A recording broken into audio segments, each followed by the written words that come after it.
নমস্কার বন্ধুরা, মাধুরীর হেসেলে সকলকে স্বাগত জানাই। নিশ্চয়ই সকলে খুব ভালো আছো। আজ আমি তোমাদের সাথে এঁচোড়ের একটি দুর্দান্ত নিরামিষ রেসিপি নিয়ে হাজির হলাম। তাই সম্পূর্ণ ভিডিওটি দেখার জন্য অনুরোধ রইল, আর আমার চ্যানেলটিকে সাবস্ক্রাইব করে আমার পাশে থাকার জন্য অনুরোধ রইল। তাহলে চলো আর কথা না বাড়িয়ে শুরু করে ফেলি। দেখো, এখানে আমি 500 গ্রাম এঁচোড়কে ছোট ছোট পিস করে কেটে নিয়েছি, আর এঁচোড়টাকে আমি বেশ ভালোভাবে ধুয়ে পরিষ্কার করে নিয়েছি। এখন প্রথম স্টেজে যাওয়া যায়। এখানে একটা প্রেসার কুকারের মধ্যে 1.5 গ্লাস পরিমাণে জল নিয়ে নিয়েছি। এখন কেটে রাখা এঁচোড়টাকে এর মধ্যে দিয়ে দিচ্ছি, আর দিয়ে দিচ্ছি 1 চা চামচ সর্ষের তেল, আর সামান্য পরিমাণে হলুদ, আর সামান্য পরিমাণে নুন। এঁচোড় সেদ্ধ করার সময় এভাবে তেল আর একটু হলুদ দিয়ে দিলে এঁচোড়ের যে একটা কালো ভাব আর আঠা আঠা ভাব থাকে সেটা থাকবে না। এখন ঢাকাটা লাগিয়ে নিয়ে হাই ফ্লেমে 2টো হুইসেল দিয়ে দেবো। ততক্ষণে একটা মশলার পেস্ট তৈরি করে নেব। তো এখানে মিক্সার জারের মধ্যে দিয়ে দিলাম বড় চামচের 1 চামচ গোটা জিরে, একটা দারচিনি স্টিক, 4টে লবঙ্গ, 3টে এলাচ। এটা প্রথমে শুকনো ঘুরিয়ে নেব আমি, তারপর এতে আরো কিছু দিয়ে জল দিয়ে পেস্ট করে নেব। দেখো, এটা আমি শুকনো ঘুরিয়ে নিলাম। এতে এবার একে একে আরো কিছু মশলা দেব। তোমরা চাইলে এই কাজটা শিলপাটাতেও করতে পারো। দিয়ে দিচ্ছি ঝাল বুঝে কাঁচা পাকা লঙ্কা। 1 ইঞ্চি মতো আদাকে ছোট ছোট টুকরো করে নিয়েছি, সেটাকে এর মধ্যে দিয়ে দিলাম। এবার সামান্য পরিমাণে জল দিয়ে এটার একটা পেস্ট বানিয়ে নিচ্ছি। এই মশলাটার কিন্তু আলাদাই ফ্লেভার এনে দেবে রান্নাতে।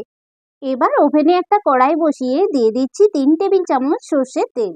তেলটা গরম হয়ে গেলে এর মধ্যে দিয়ে দিচ্ছি 5 ফোড়ন, একটা শুকনো লঙ্কা, আর একটা তেজপাতা। ফোড়নটা ফুটে উঠলে এখানে আমি 2টো মিডিয়াম সাইজের আলুকে ডুমো ডুমো করে কেটে ধুয়ে পরিষ্কার করে নিয়েছি। এই আলুগুলোকে এখন তেলের মধ্যে দিয়ে দিচ্ছি। এখন আলুগুলোকে আমি একটু ভেজে নেব। ওই 2 থেকে 3 মিনিট মতো ভেজে নেব, খুব বেশি লাল করে ভাজবো না। দেখো, 2 থেকে 3 মিনিট মতো আলুটা ভেজে নিয়েছি, এর থেকে বেশি আর ভাজবো না। আর এখানে আমি এঁচোড়টাকে সেদ্ধ করে নিয়ে জলটাকে ঝরিয়ে নিয়েছি। এঁচোড়টা মোটামুটি 80% মতো সেদ্ধ করেছি, খুব বেশি কিন্তু সেদ্ধ করিনি। এঁচোড়টাকে আমি এর মধ্যে দিয়ে দিলাম। এখন আবারও 2 থেকে 3 মিনিট মতো এঁচোড়টার সঙ্গে ভেজে নেব। 3 মিনিট মতো ভেজে নেওয়ার পর একটা বড় সাইজের টমেটো কুচানো দিয়ে দিলাম, আর দিয়ে দিলাম আন্দাজ মতো নুন। আবারও আমি টমেটোটা নরম হয়ে যাওয়া অবধি ভেজে নিচ্ছি। দেখো, টমেটোটা নরম হয়ে গেছে। এখানে আমি 5 টেবিল চামচ ছোলার ডালকে ভালোভাবে ধুয়ে 2 ঘন্টা মতো ভিজিয়ে রেখেছিলাম। এখন জলটাকে এর থেকে ঝরিয়ে নিয়েছি।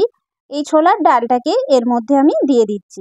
ডালটা দিয়ে 5 থেকে 7 সেকেন্ড মতো আমি নাড়াচাড়া করে নিচ্ছি। আমার রেসিপিগুলি যদি তোমাদের ভালো লেগে থাকে বন্ধুরা, অবশ্যই করে ভিডিওতে লাইক দিও, কমেন্ট করো, শেয়ার করো, আর অবশ্যই করে চ্যানেলটিকে সাবস্ক্রাইব করে বেল আইকনে প্রেস করে অল বাটনে ক্লিক করে রেখো, যাতে করে আমি যখনই কোনো ভিডিও আপলোড করি তার নোটিফিকেশন সবার আগে তোমাদের কাছে পৌঁছে যায়। এবার পেস্ট করে রাখা মশলাটা এর মধ্যে আমি দিয়ে দিচ্ছি।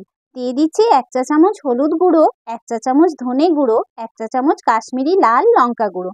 সামান্য পরিমাণে জল দিয়ে দিলাম যাতে করে মশলাটা পুড়ে না যায়, আর দিয়ে দিচ্ছি সামান্য পরিমাণে চিনি। এবার মশলাটাকে খুব ভালোভাবে কষিয়ে নিচ্ছি। যে কোনো নিরামিষ দিনে এঁচোড়ের এই রেসিপিটি একবার অবশ্যই ট্রাই করো বন্ধুরা, এটা কিন্তু খেতে অপূর্ব হয়। দেখো, মশলাটা খুব ভালোভাবে কষানো হয়ে গেছে। এখন এর মধ্যে আমি দিয়ে দিচ্ছি পরিমাণ মতো জল। জলটা দিয়ে একবার ভালোভাবে নাড়িয়ে নিচ্ছি। এখন একটা ঢাকা দিয়ে লো ফ্লেমে 5 মিনিট মতো হতে দেবো। ফিরে এলাম 5 মিনিট পর। চলো ঢাকাটা খুলে চেক করা যাক সবকিছু ভালোভাবে সেদ্ধ হয়েছে কিনা। একবার প্রথমে তার আগে আমি মিক্স করে নিচ্ছি। দেখো, আলুটা খুব সুন্দরভাবে সেদ্ধ হয়ে গেছে। আর একটু ছোলার ডালটাও উঠিয়ে দেখি, খুব সাবধানে চেক করে নিচ্ছি হাত দিয়ে। দেখো, ছোলার ডালটা খুব সুন্দরভাবে সেদ্ধ হয়ে গেছে, এর থেকে বেশি কিন্তু আর গলানো চলবে না। দেখো কতটা সুন্দরভাবে সেদ্ধ হয়ে গেছে। এবার এটাকে আমি গরম গরম সার্ভ করে নিচ্ছি। এটা খেতে কিন্তু দুর্দান্ত হয় বন্ধুরা। এটা ভাত, রুটি, লুচি বা পরোটা যে কোনো কিছুর সাথে খেতে অপূর্ব লাগে।